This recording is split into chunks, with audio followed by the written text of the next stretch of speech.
Byron Janis has a rare gift. An ability to play Rachmaninoff fervently and emotionally, to play Chopin passionately and wistfully. He has played Carnegie Hall and for U.S. presidents. Yet for most of his career, Janis has been tormented by wrenching pain. It started with a little patch of red on this finger inside, but it was very painful. It was 1973, the height of his career. Janis was diagnosed with crippling arthritis.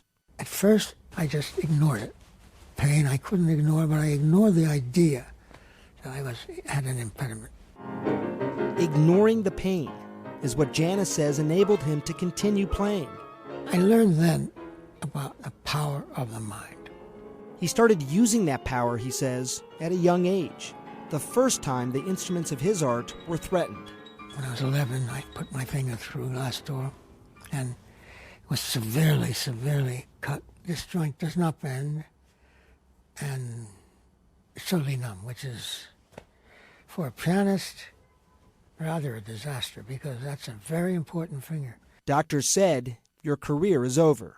For whatever reason, I just didn't listen to that, and I said, no, I'm going to keep playing the piano. Not listening had consequences. And I would have injections of cortisone into the joints. That's not fun, by the way. And this thumb was operated on and shortened. And then I had 5 more operations on my hand.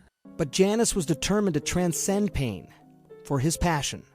Sometimes when I was playing, I would be thinking of something else, another place, another world. And I was like, I'm not there.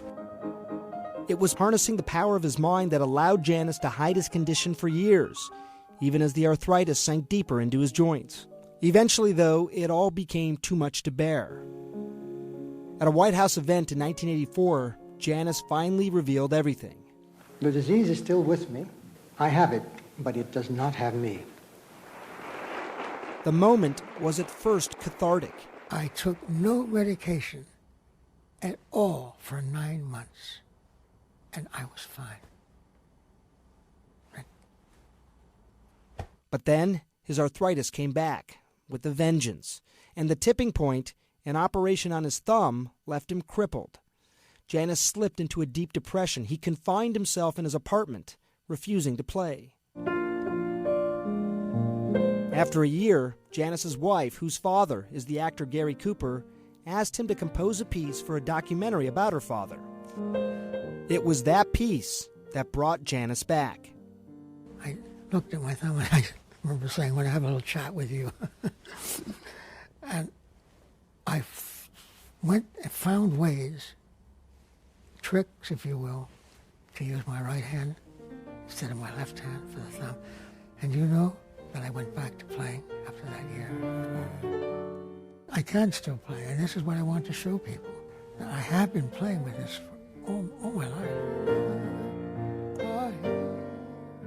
Dr. Sanjay Gupta, CNN, reporting.